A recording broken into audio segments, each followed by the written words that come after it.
گرامی داشتی نام نیکی بابا جان غفورов مکتب بزرگی تربیت خودآگاهی و خودشناسی تاریخی و افتخاری ملی میباشد. بنابراین ما را ضرور است که خاطره این فرزند فرزانه ملت را پاس داریم.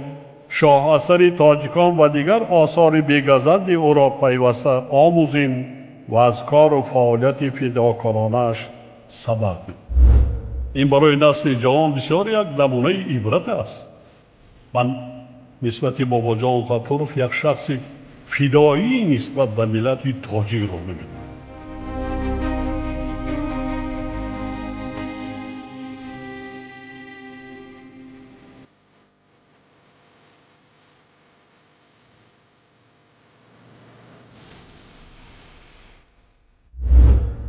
درود شنونده های گرامی، با توجه شما گفتار ادبی از سلسله خوانش بدیعی از روی کتاب تاجیکان اکادمیک باباجان غفورов، نشر مختصری علمی عاموی، راوی هنرپیشه خلقی تاجیکستان قربان صابر.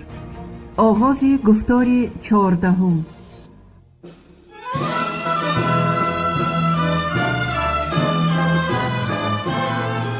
باباجان غفورov، تاجیکان. تاریخ قدیمترین، قدیم، عصر میانه و دوره نو. شرح و توضیح مختصری علمی و عاموی.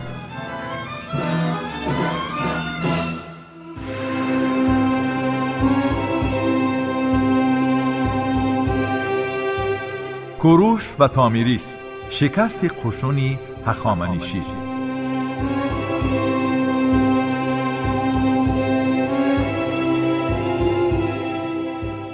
کوروش دو سال 539 پیش از میلاد بابل را اشغال نموده قصدی به دست آوردن مصر را می کند. اما وضع در سمت شمال و شرقی دولت یعنی مرز با آسیای میانه او را به تشویش انداخته از اجرای این عمل باز می دارد. از این رو با معلومات سرچشمه ها او دویم باره به آسیای میانه با مقصد شکست قبیله های بادیه‌نشین لشکر می کشد.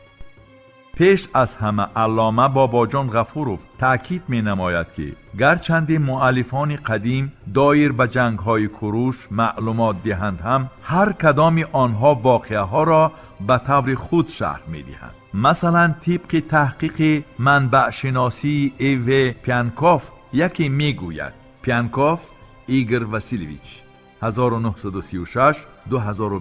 مورخ، شهرشناس شوروی و روس، دکتر علم‌های تاریخ، پروفسور، کارمند علمی انستیتوت تاریخ، باستانشناسی و مردم شناسی به نام احمدی دانش، پروفسور کافدره تاریخ عمومی دانشگاه دولتی نوگراد به نام یاراسلاو مودری، محقق منبع‌های خطی یونانی و رومی دایر به تاریخ آسیای میانه. کوروش از دریای اراکس عبور کرده به سرزمین مساگیت ها داخل شد که سروری آنها ملکه تامیریس بود. دیگری هم تقریبا همین طور نقل می کند. کوروش با سکیف ها که راهبری آنها تامیریس بود جنگ ها کرد. دیگری می آورد کوروش با دربیک ها زد و خورد نمود. این چونین روایت دیگری نیز هست که از جنگیدن کوروش در دشت های دیها خبر می دهد. تاریخ نگاران یونان قدیم تراگ یوستین و هرودوت نسبت به دیگران دایر به جنگ های کوروش و نتیجه های آن معلومات مفصل می دهند. مثلا طبق نوشته تراگ یوستین کوروش در آسیای میانه به مقابلت جدی سکیف ها که تامیریس ملکه آنها بود دچار می شود. از روی نقل این تاریخ نویس در اول کوروش به لشکر سکیف ها شباخون زده پسر تامیریس را به قتل می رساند.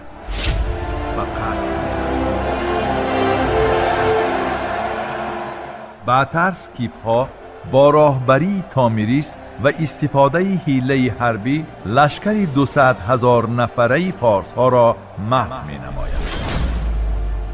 در این جنگ گویا کوروش هم کشته شده سرش به خلطه خون پرتافته می شود. طبق نقل هرودوت که باز هم مفصلتر است در ابتدا کوروش تامیریس را خواستگاری می نماید لیکن تامریس می نویسد هرودوت نه خواستگاری وی بلکه خواستگاری سلطنتی مسگیت ها بودن کوروش را پی برده این پیشنهاد را رد نمود. طبق نوشته این مؤلف پسر تامریس سپرگپیس کشته نشده بلکه اسیر می افتد و خودش را می کشد. هرودوت جنگ مسگیت ها و هخامنشی ها را چنین تصویر می نماید: این محاربه از تمام زد و خوردهایی که بربری ها اشتراک داشتند شدیدتر بود. از روی شنیدم وی این طریقه روی داده است: اول هر دو لشکر از مسافه دورتر ایستاده به یکدیگر از کمان تیر پرانیدند. ثانی وقتی که تیری کمان تمام شده است به جنگی تن به تن گذشته نیزه و شمشیر زنی کردند. قشونها مدتی دور و دراز به هم مقابل ایستاده هیچ یکی از طرفها رو به گریز ننهاده است. نهایت مسگیت ها غلبه به دست آوردند. بیشترین قسمت قشون فارس در میدان جنگ نابود گردیده خود کوروش هم کشته شده است.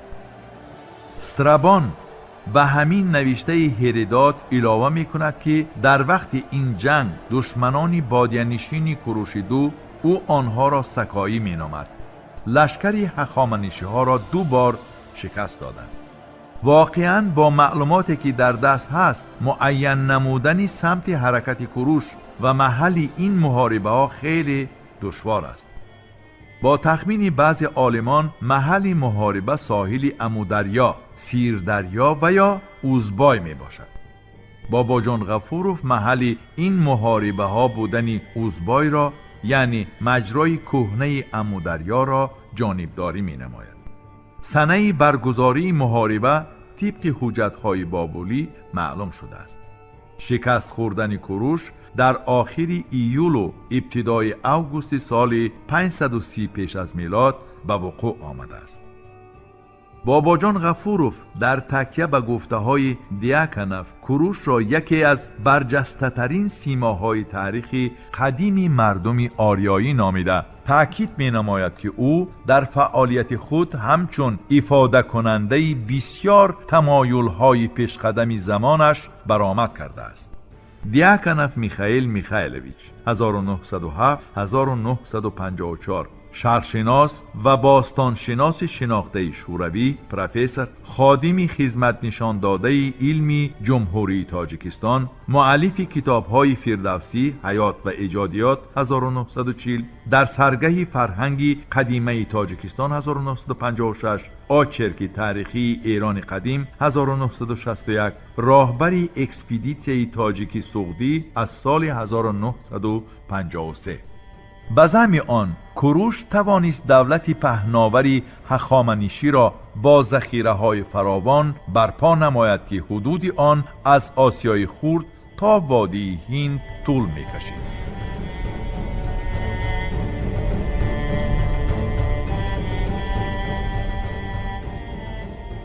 شورش ضد هخامنشی ها در عهد دارای یک.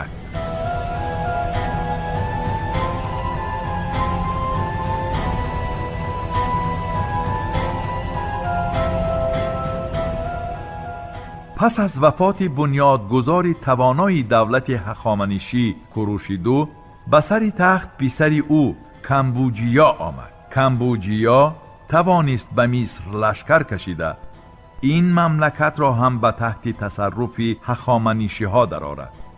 سال 522 پیش از میلاد حاکمیت را دارای یک به دست درآورد که تا سال 486 پیش از میلاد سلطنت رانده است. اما وسیع شدن حدود دولت هخامنشی ها، بالاروی اقتدار آن پیش راه آشوب ها، شورش های مردمی و مبارزه داخلی درباری را گرفتن نتوانست.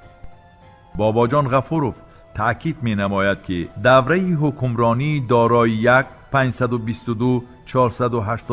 پیش از میلاد هم دوره انکشاف دولت و هم دوره اوج شورش ها بود. در کتیبه های بیستون از نام دارا دایر به فرو نشاندن این آشوب ها به طور مفصل نقل کرده می شود. در حدود آسیای میانه نیز شورش ها به وقوع آمدند. طبق نوشتجات کوهی بیستون در پارت، مرغیان و مملکت سکایی ها نیز شورش ها سر زدند. از جمله درباره یکی از شورش ها در کتیبه چنین آمده است: دارا گوید کشوری مرغیان به آشوب آمد. یکی را با نام فردی مرغیانی سردار خواندند. پس من یک مرد فارس را با نام دادارشیش بنده و والی من به باختر فرستاده و او گفتم برو و مغلوب ساز لشکری را که خود را نه لشکری من گوید. سپس دادارشیش با لشکر برفت و بر سر مرغیانیان بتاخت. اهورامزدا به من مددگار شد. با مرحمت اهورامزدا لشکری من لشکری آشوبگران را تارومار نمود. روزی 23 ماهی اسیدیه جنگ آغاز شد. پس از این او میگوید کشور مطیع من گردید. تاریخ شورش فرات به سنه 10 دکبر سال 522 پیش از میلاد راست می آید. این شورش با راهبری والی باختر بیرحمانه پخش گردید و طبق روایت بابلی و نسخه آرامی نوشتجات بیستون در رفت پخش آن 55,000 کشته، 6، 5 یا 7,000 کس اسیر افتاده است. راهبر شورشگران فرات نیز کشته می گردد.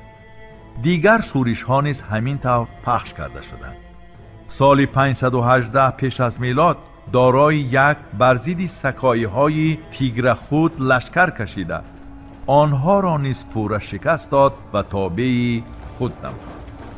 نابسته از مقابلت سخت سکایی ها شکست میخورند و شماره زیاد آنها و از جمله پیشوای آنها سکونها اسیر می افتد.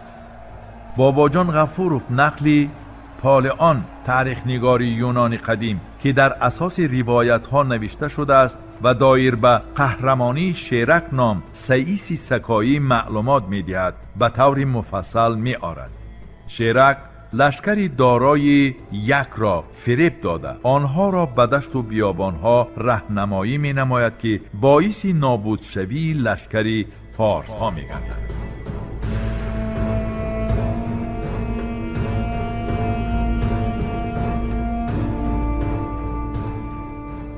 دوم، جمعیت آسیای میانه در عصرهای 5-4 پیش از میلاد. آسیای میانه در هیئت دولت هخامنشی.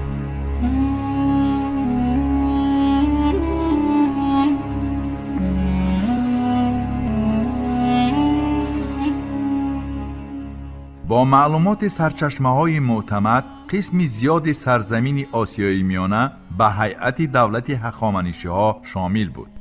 از جمله در نوشتجات تخت جمشید آمده است که دولت هخامنشی از سرزمینی سکایی‌های پس سوخت تا کوش افیوپیای امروزه حدود نهایت بزرگ را اشغال می‌کرد. در اینجا سکایی‌های پس سوخت همان سکایی‌های پس دریای سیر در نظر است.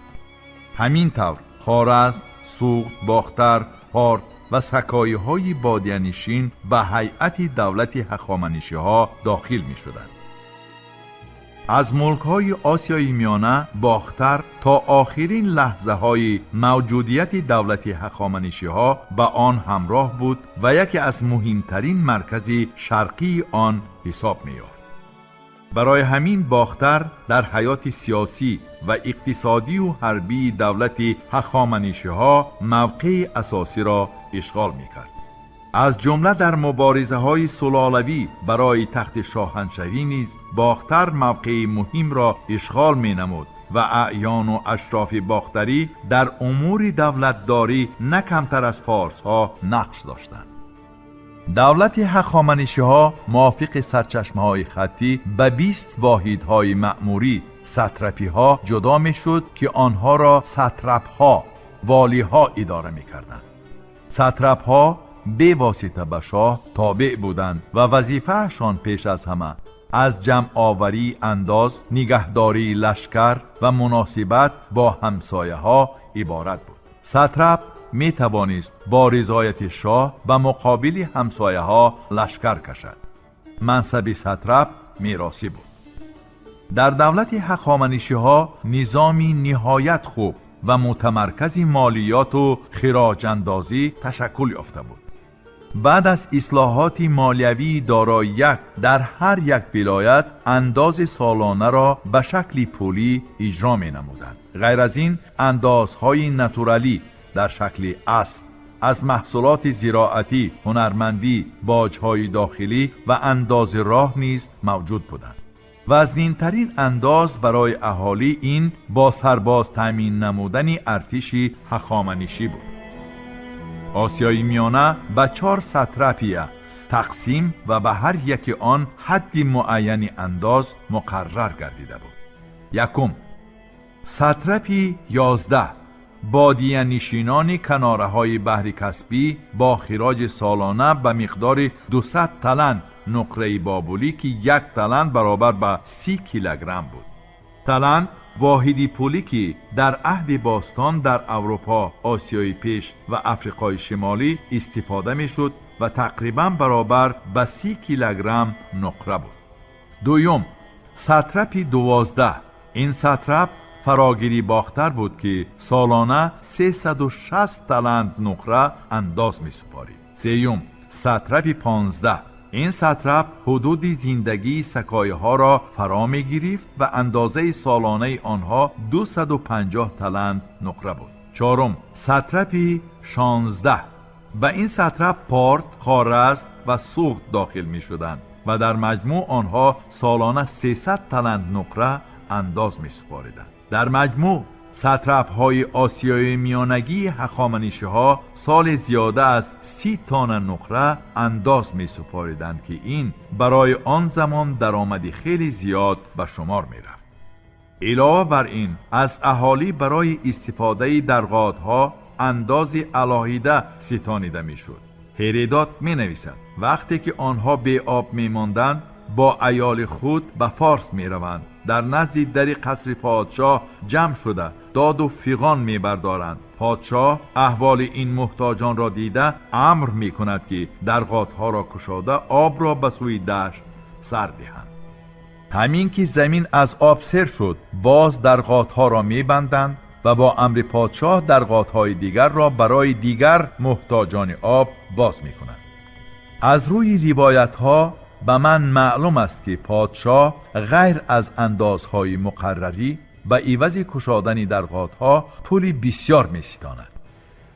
در عموم بابا جان غفورов زندگی مردم آسیای میانه را در زمان هخامنشی ها خیلی وزنین قلمداد نموده است. به خلاصه او هخامنشی ها با اشراف بومی یک جایه شده مردم را غارت می نمودند. از این جاست که مردم گاها بر ضد بیدادگری های فارس ها اسیان می برداشتند. به خوارزمی ها میسر می شود که در عصر 4 پیش از میلاد دولتی مستقل خود را تشکیل نمایند. سکایه ها نیز در این دوره از تابعیت هخامنشی ها بیرون می آیند. اکادمیک بابا جان غفورov دولت هخامنشی ها را دولتی حربی اشرافی غلامداری نامیده است. طبقه حکمران آن را اساساً فارس ها و قسماً میدی ها تشکیل می دادند. در مضافات ها مخصوصاً محل های دوری دولت حاکمیت مأموران خودی درستش محلی خیلی قوی بود.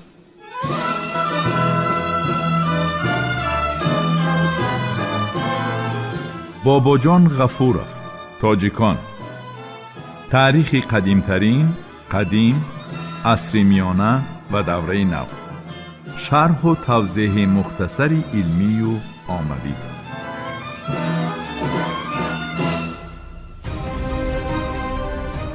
شنونده های گرامی، شما گفتار ادبی را از سلسله خوانش بدیعی از روی کتاب تاجیکان اکادمیک بابا جان غفورov نشر مختصری علمی عموی را در قرائت هنرپیشه خلقی تاجیکستان قربان صابر شنیدید. محرر سیدزاده عابدجان، کارگردان عبدالمنان رحمان.